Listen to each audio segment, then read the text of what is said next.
அனைவருக்கும் அன்பான இனிய வணக்கம். வாழ்க வையகம், வாழ்க வளமுடன்.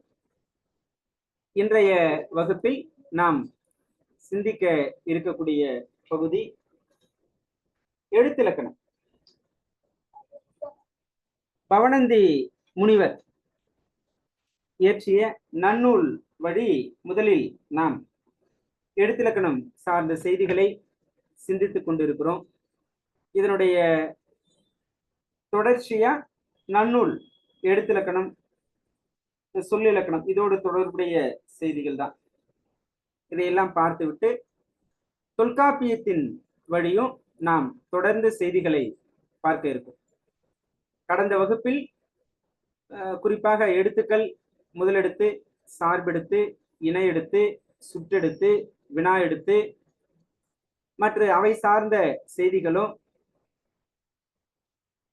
நாம் பார்த்திருந்தோம். இன்றைய வகுப்பினுடைய துவக்கமா மொழி முதல் எழுத்துக்கள், மொழி இறுதி எழுத்துக்கள், மொழி இடை எழுத்துக்கள். ஒரு மொழியில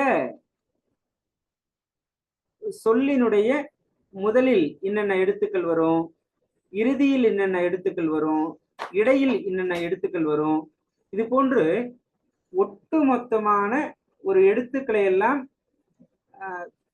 பகுத்து தொகுத்து சொல்லியிருக்கக்கூடிய இலக்கண நிலை இது நம்முடைய மொழியில் அமைந்த ஒரு சிறப்பு நிலை என்றும் நாம் எடுத்துக்கலாம்.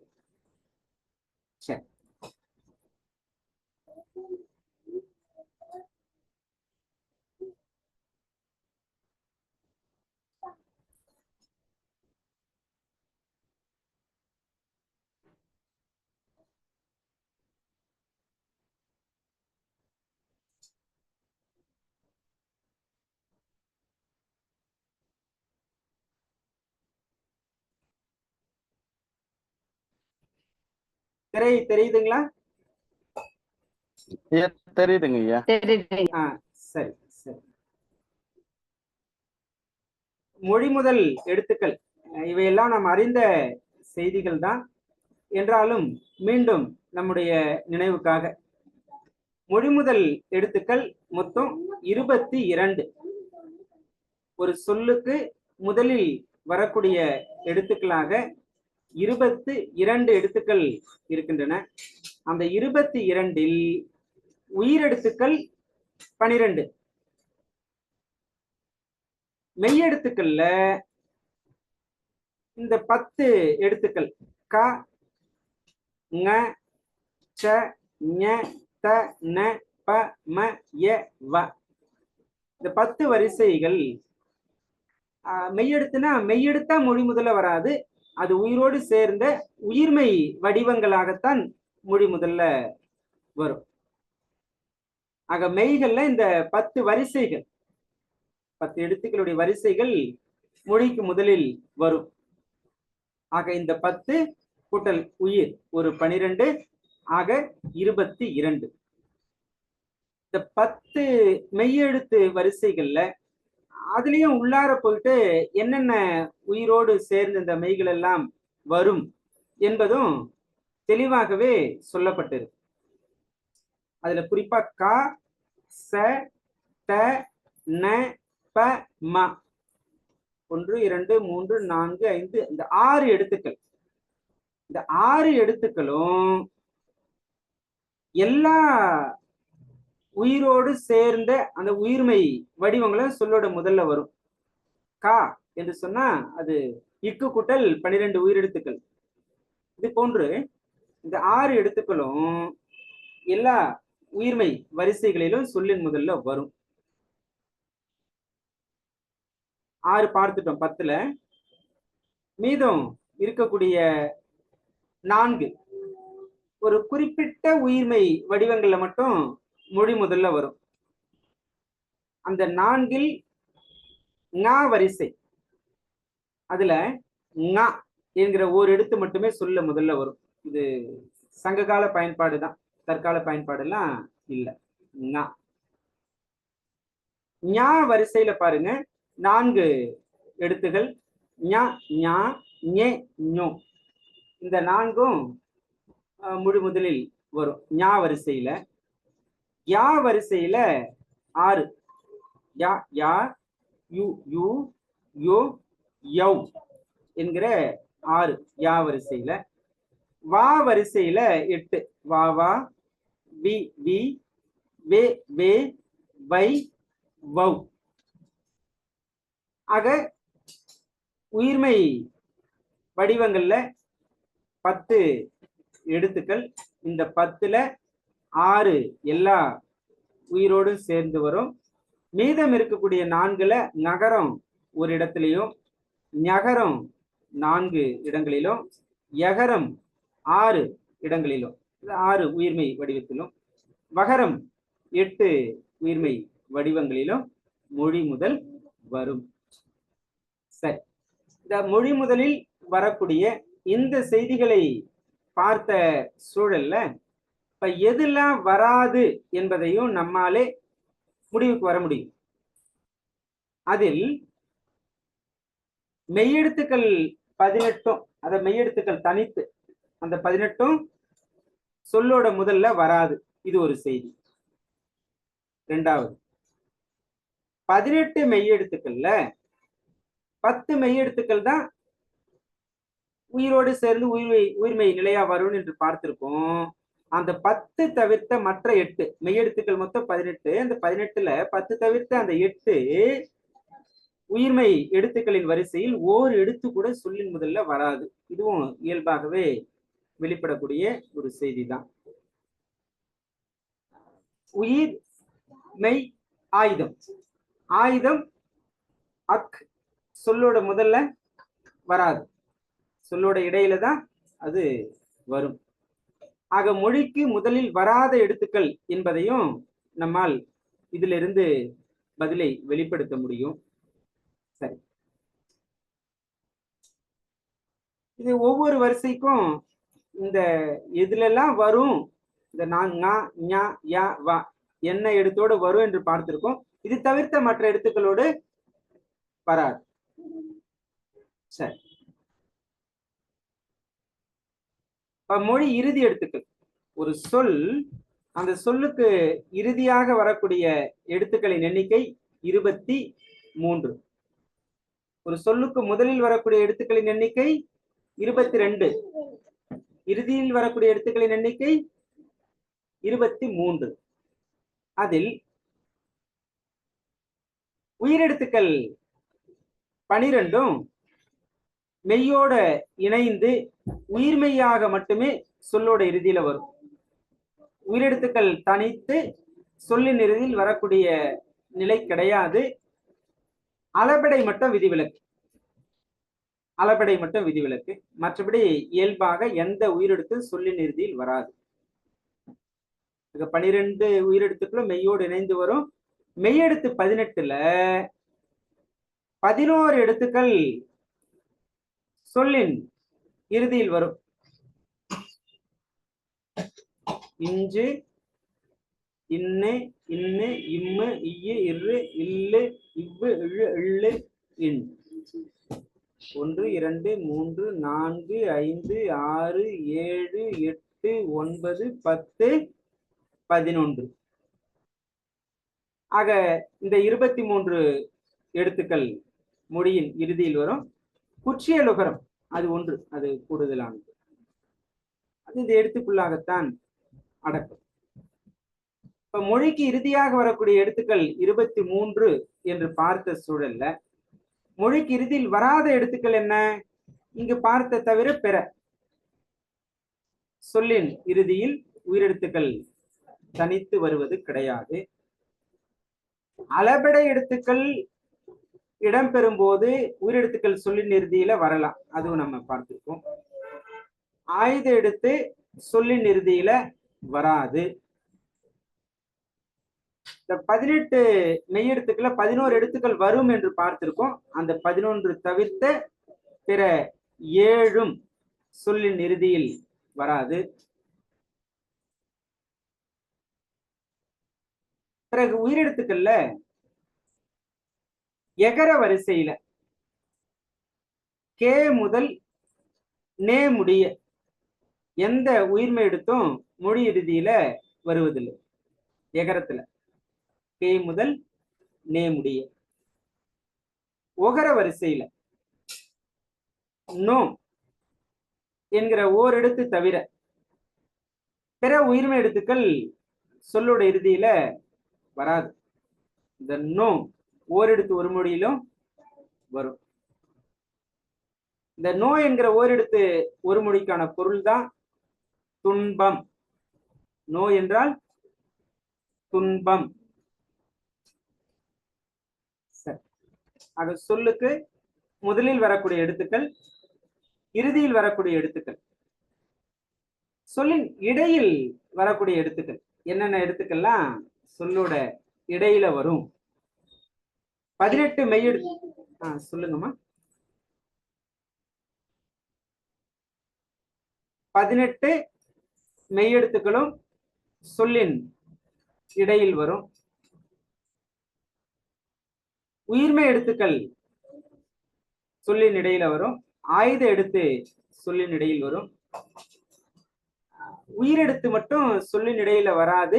அளபெடையில் மட்டும் சொல்லின் இடையில் வரும். அளபெடையில் மட்டும் சொல்லின் இடையில் வரும். சரி, மொழி முதல் எழுத்து, மொழி இறுதி எழுத்து, மொழி இடை எழுத்துக்கள் என்கிற 3 நிலைகள். இதற்கு அடுத்த செய்தி நாம் பயணித்து பார்க்க இருக்கக்கூடிய அடுத்த செய்தி மயங்கொலி எழுத்துக்கள். இன்றைக்கு மிகுதியாக மாணவர்களுக்கு தெளிவு தேவைப்படுகிற ஒரு இடம் மயங்கொலி எழுத்துக்கள். குறிப்பா துவக்க பள்ளியில மாணவர்கள் தமிழை கற்கிற போது, முதல் முறையாக பயன்படுத்துகிற போது எந்த லா மேல் நோக்குலா சின்னலா போடணுமா, பெரியலா போடணுமா, 3 சுழி நா போடணுமா, 2 சுழி நா போடணுமா, அப்படி எதுனா குழந்தைங்களாம் சொல்லுவாங்க. அதற்கெல்லாம் நிறைய சொல் தெரிஞ்சுக்கணும். அவங்க தெரிஞ்சுக்கிட்டாதான் அதற்கான பதிலை எழுத முடியும். சரி, உச்சரிப்பில் சிறிய அளவு மட்டுமே வேறுபாடு உள்ள ஒலிகளைத்தான் மயங்கொலிகள் என்று சொல்லுகிறோம். மனம், மனம். பொருள் வேறுபடுவது அறிவோம். 8 எழுத்துக்கள். மயங்கொலி எழுத்துக்கள் மொத்தம் 8 எழுத்துக்கள்.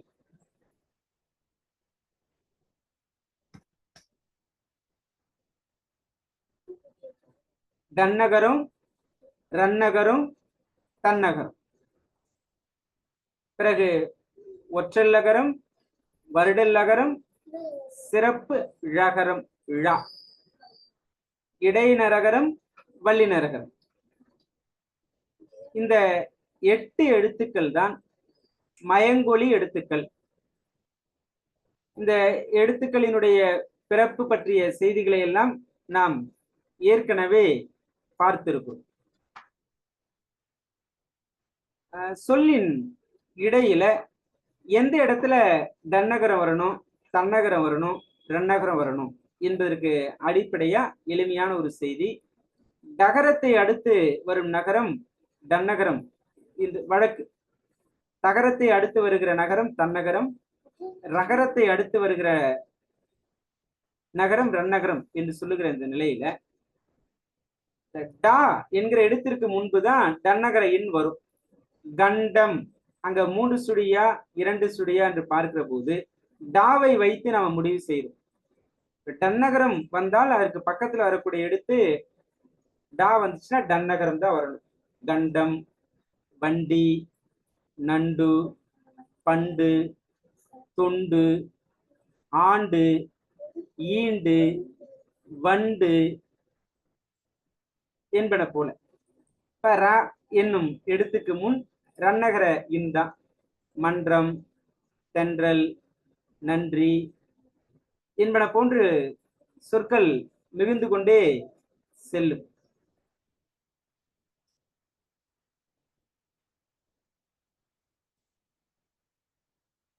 ஒற்றல்லகரம், மேல் நோக்கு லகரம், வருடல் லகரம், கீழ்நோக்கு லகரம், சிறப்பு எடுத்து லகரம். இதற்கெல்லாம் நாம் சொற்கள் நிறைய தெரிஞ்சு வச்சிருக்கிறோம். ஒரு பட்டியல் தயார் செஞ்சு வச்சிருக்கோம். அந்த பட்டியலை உங்களுக்கு கொடுக்குறோம்.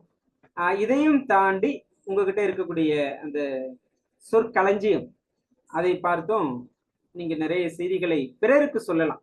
நாம தெரிஞ்சுக்கிறோம் என்கிற படியை தாண்டி அடுத்தவர்களுக்கு தெரிவிக்கிற சூழல்ல இருக்கும் அப்படிங்கிறது தான் முக்கியமான ஒரு நிலை.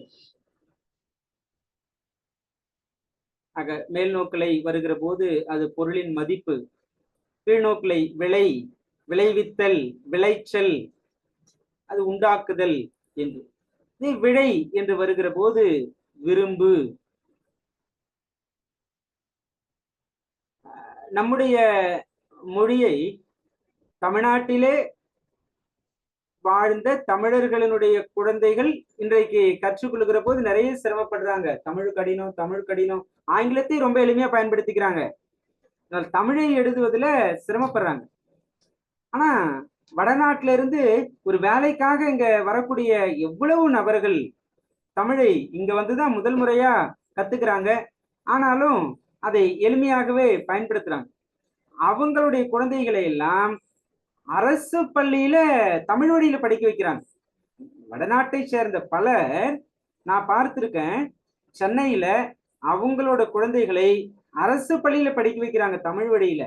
அப்படின்னா பார்த்துக்கோங்க, தமிழ் மரபு அல்லாத ஒரு மரபுல பிறந்த ஒரு குழந்தை முதல் முறையாக ஒரு தமிழ் வழி கல்வியை பயிலுகிறது என்று சொன்னா அதில் இருக்கக்கூடிய அந்த அமைப்பு முறை எந்த அளவுக்கு நேர்த்தியானது, எளிமையானது என்பதும் தெரிஞ்சுக்கலாம். ஆக எல்லாவற்றையும் தாண்டி ஒரு குழந்தையினுடைய ஆர்வம், அதுதான் ஒரு மொழியை ஏற்றுக்கொள்வதற்கான அடிப்படை என்பதையும் நாம தெரிஞ்சுக்கலாம். சரி, இடைநரகரும் வல்லினரகரும் ஒற்றல் லகரம், வருடல் லகரம் என்று அங்கு பார்த்தது போல இங்கே சின்னரா இடையினும், பெரியரா வல்லினம் என்று பார்க்கிறோம். அப்படி தொடுகிற போது அன்னத்தின் முதல் பகுதியை நாவின் நுனி தொடுகிற போது இடைநரகரமும், அது அப்படியே வருடுகிற போது அல்லது உராய்கிற போது, உராய்தல் என்று சொன்னாலே மேல தொட்டு அப்படியே நகரணும், உராய்ஞ்சிட்டு போகணும். அப்போது வல்லின ரகரம் ஒரு அதிர்வோடு அந்த எடுத்து வெளிப்படுவதை நம்ம பார்க்கிறோம். இந்த தொகுப்புகளை எல்லாம் நாம் பேசணும்னா அதுக்கு நேரம் கடந்துடும். அதனால இந்த செய்தியெல்லாம் உங்களுக்கு கொடுக்குறோம், நீங்க அதை பார்த்துக்கோங்க.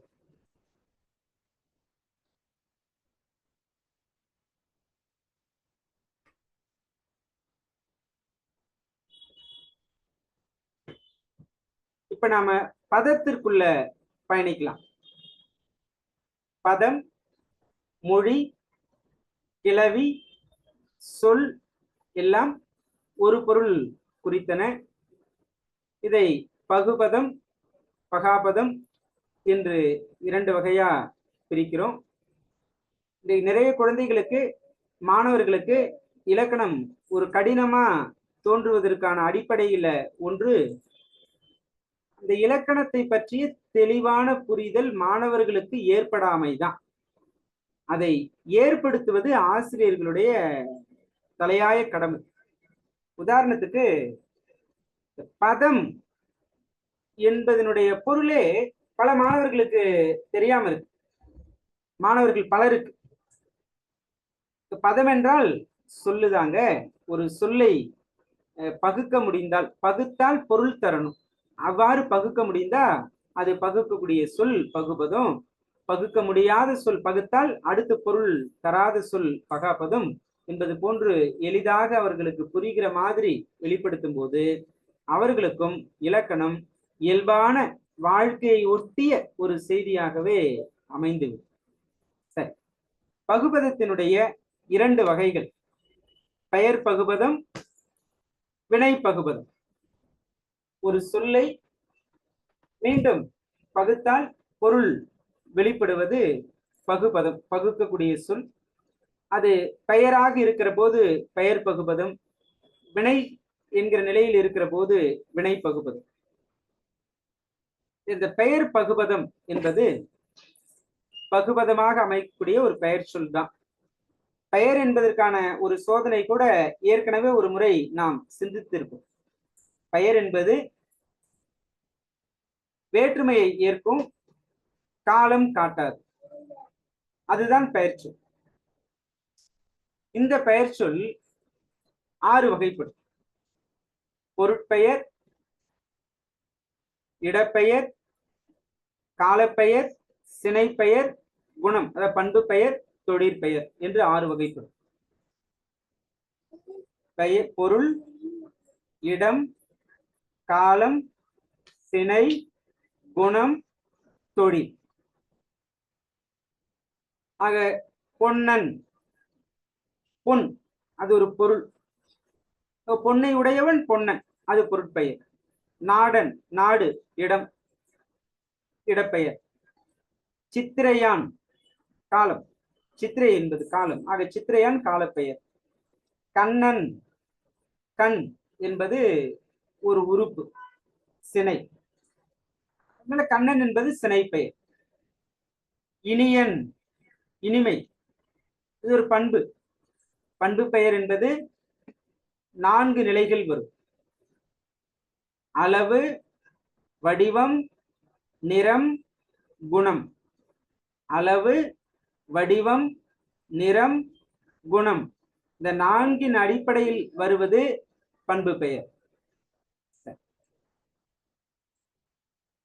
உழவன், உழவு கூட்டல் அன், உழவு என்பது தொழில், ஆக உழவன் என்பது தொழிற்பெயரா நம்ம பார்க்கிறோம். இப்படி பெயர் பகுபதம் 6 நிலைகளில் வரும். வினை பகுபதம், பகுபதமாக அமையக்கூடிய வினைச்சொல் தான்.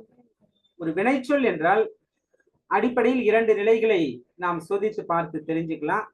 ஒன்று, வினைச்சொல் என்றால் காலம் காட்ட வேண்டும்.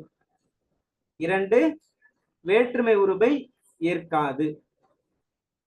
காலத்தை காட்டுவதும் வேற்றுமை உருபை ஏற்காததுமான சொற்கள் வினை சொற்கள். உண்கின்றான், உன் கூட்டல் கின்று கூட்டல் ஆண், உண்கின்றான். ஆக உன் பிரிக்கிற போது உன் என்கிற பகுதி நமக்கு பொருளை கொடுக்கிறது. ஆக இந்த பகுபதத்தினுடைய முதல் நிலைதான் பெயர் சொல்லாக பார்க்கிறோம். இந்த பகுபதத்தினுடைய உறுப்புகள் 6. செய்யுளின் உறுப்புகள் எப்படி 6 என்று இருக்கிறதோ அது போன்று பகுபத உறுப்புகள் மொத்தம் 6. பகுதி, விகுதி, இடைநிலை, சந்தி, சாரியை, விகாரம். இது சொல்லக்கூடிய நிலைதான் இந்த வகையை ஒழிய இதை வரிசைப்படுத்துக என்று கேட்டுட்டாங்கன்னா அப்போ எது முதலில் வரணும், எது அதற்கு அடுத்து வரணும் என்பதற்கு ஒரு முறைமை இருக்கிறது. அந்த முறைமை படிதான் அடுத்த செய்தியை நாம பார்க்க இருக்கு. பகுதி, இதுதான் பகுபதத்தின் முதலில் அமைந்து முதன்மையான பொருளை தரும். இது கட்டளை பகுதியாக இருக்கும். இப்ப பகுபத உறுப்புகளை விளக்குக, ஒரு கட்டுரை வடிவில் பதில் எழுதுகிற போது இந்த செய்திகளையே இப்படி எடுத்து வடிவில் தொடராக அமைக்க வேண்டிய சூழல். அடுத்து விகுதி, பகுபதத்தின் இறுதியில் அமையும். இது திணை, பால் இவற்றை வெளிப்படுத்தும். அல்லது எச்சம், முற்று எச்சம் இவற்றை காட்டக்கூடியதாகவும் இருக்கும். பகுதி, விகுதி. இடைநிலை, பகுபதத்தின் இடையில் அமைந்து காலம் அல்லது எதிர்மறையை காட்டக்கூடியதுதான் இந்த இடைநிலை. காலம் அல்லது எதிர்மறையை காட்டும். சந்தி என்பது பகுதிக்கும் இடைநிலைக்கும் இடையில வரும். ஆக பகுபதத்தின் முதல் உறுப்பு பகுதி, 2வது உறுப்பு சந்தி, 3வது உறுப்பு இடைநிலை. நான்காவது உறுப்பு தான் சாரியை என்பது. இது பெரும்பாலும் இடைநிலைக்கும் விகுதிக்கும் இடையில் வரக்கூடிய ஒரு அசை சொல்லாக இருக்கிறது சாரியை. விகாரம் என்பது தனித்த ஒரு உறுப்பு இல்லை என்பது அறிவோம். பகுதி, விகுதி, சந்தி, இடைநிலை, இந்த நான்கில் ஏற்படக்கூடிய மாற்றம்தான் விகாரம்.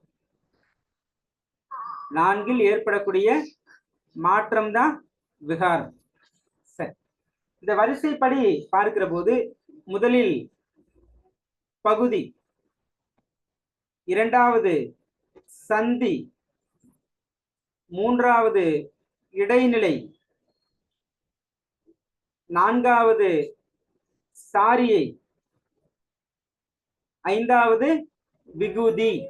விகுதி இதுல விகாரம் என்பது அந்த பகுதி, விகுதி, சந்தி, இடைநிலை இதுல ஏதாவது மாற்றம் இருந்துச்சுன்னா, வேறுபாடு இருந்தால் அதுதான் விகாரம்.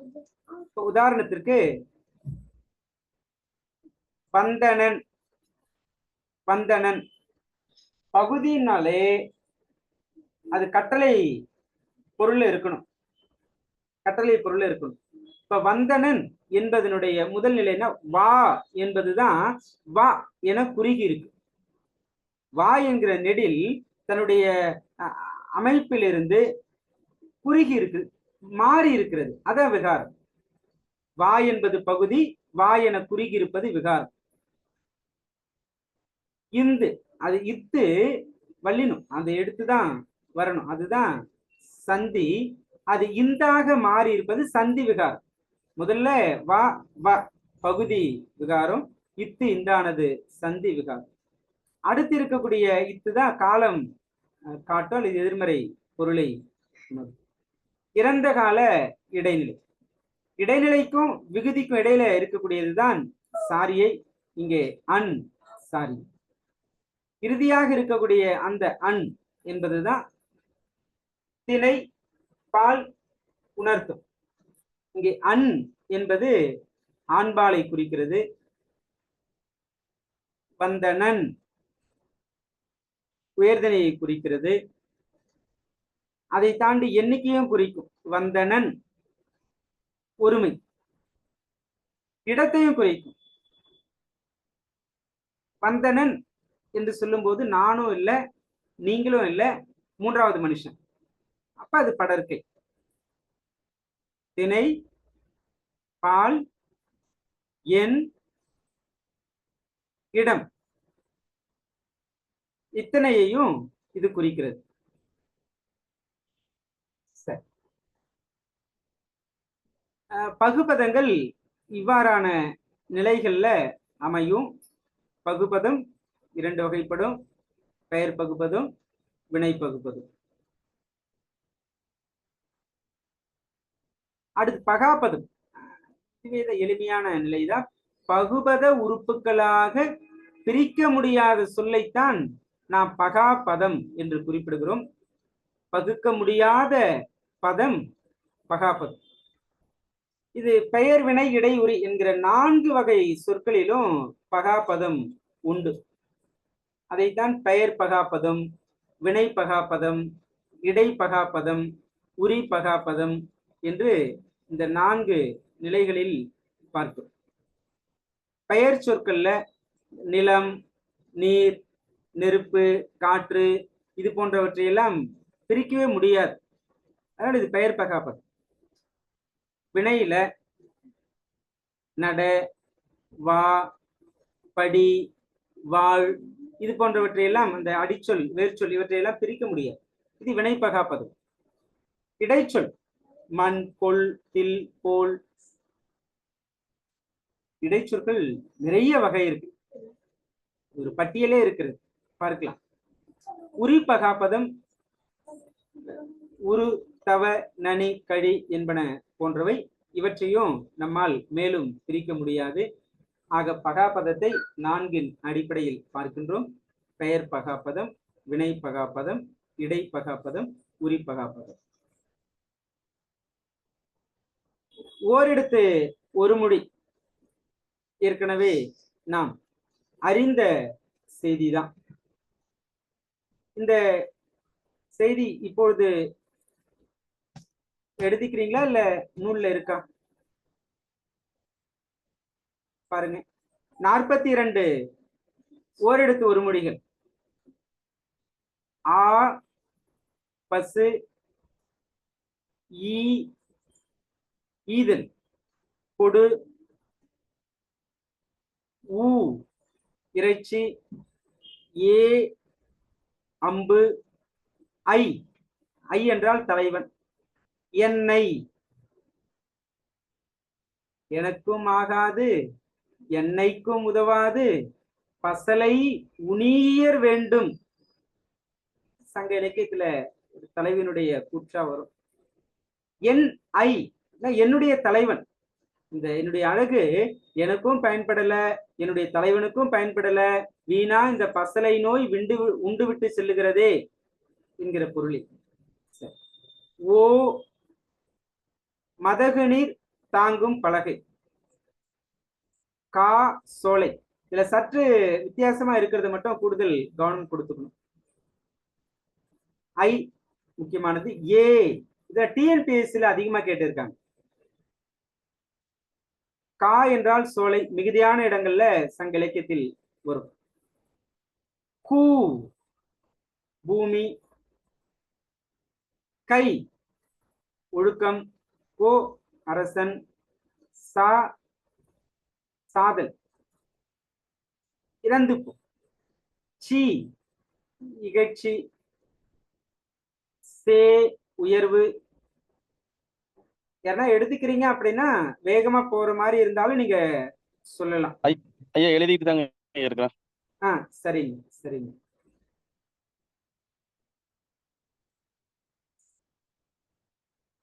சி என்றால் இகழ்ச்சி. சே, உயர்வு. இந்த சே இதையெல்லாம் குறிச்சு வச்சுக்கோங்க. சே, சா, கூ. நம்ம தெரிந்ததை விட தெரியாத பகுதிக்கு தான் முக்கியத்துவம் கொடுக்கணும். தெரிஞ்சதை விட தெரியாத விஷயம்தான் நமக்கு முக்கியம், அதை தெரிஞ்சுக்கணும். இங்க சில செய்திகள் உங்களோடு பேசும்போது எனக்கு முன்பாகவும் சில மாணவர்கள் இருக்காங்க. அதனால அவர்களை விழித்து பேசுவது போல சிலது இருக்கும். அதனால எல்லாவற்றையுமே உங்களை விழித்து, ஏன்னா நான் ஒரு கல்லூரி நிலையில இருக்கக்கூடியவர்களுக்கு தெரியும், இங்க மாணவர்கள் இருக்கிறதுனால அவங்களுக்கு ஏற்ற மாதிரி சில நேரத்துல சில கேள்விகளை அவங்களோட கேட்டு நான் உங்களோட பேசிக்கிட்டு இருக்கேன். சரி. சி என்றால் இகழ்ச்சி. சே என்றால் உயர்வு. சோ என்றால் மதில். தா என்றால் கொடு. ஈ, ஈதல். ஈ, தா, கொடு மூன்றுக்கும் வேறுபாடு இருக்கு. அது என்ன வேறுபாடுன்றத கண்டுபிடிங்க.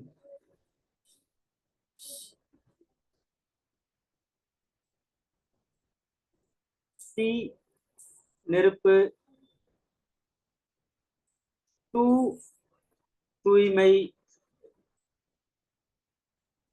தே, கடவுள். தேவாரத்துல நாம பார்த்திருக்கோம். தை, தைத்தல், தைத்தல். நா, நாவு.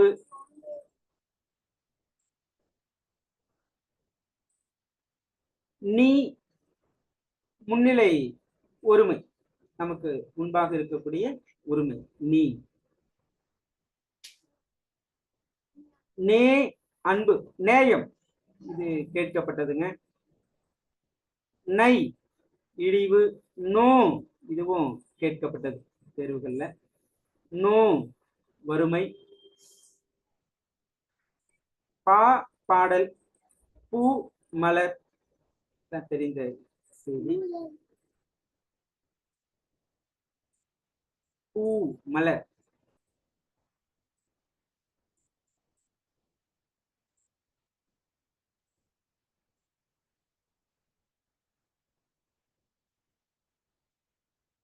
எடுத்துருங்க, அடுத்த பக்கத்துக்கு. பே, பே என்றால் மேகம். பே, மேகம். பை இளமை. போ போ என்றால் செல்.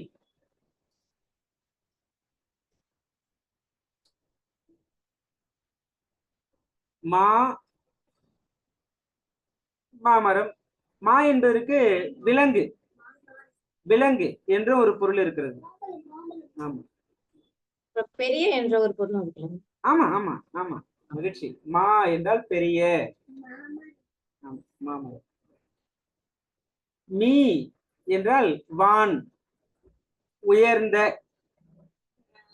பழங்கால பழமையான பணுவல்கள்ல அதை நம்ம பார்க்கிறோம். மீ மிசை. மிசை என்றாலும் உயர்ந்ததான், மீ என்றாலும் உயர்ந்ததான். மூ மேகம். மேகத்திற்கு நாம் ஏற்கனவே ஒண்ணு பார்த்தோமே, பே. சரி. மூ மேகம். மே அன்பு. நே ஒண்ணு பார்த்து ஏற்கனவே, நேயம். இங்க மே என்றால் அன்பு. மை மை அஞ்சனம், அத கண்ணுக்கு தீட்டக்கூடியது மை. மோ முகத்தல். பேச்சு வழக்குல சொல்லுவாங்க, மோலி ஆரம்பிக்கும். சரி. யா அகலம். யா அகலம். வா அடைத்தல். வி மலர். இதெல்லாம் டிஎன்பிஎஸ்சில மிகுதியா கேட்கப்பட்டது. வை புல். வௌ வவுதல், கவர்தல். ஓ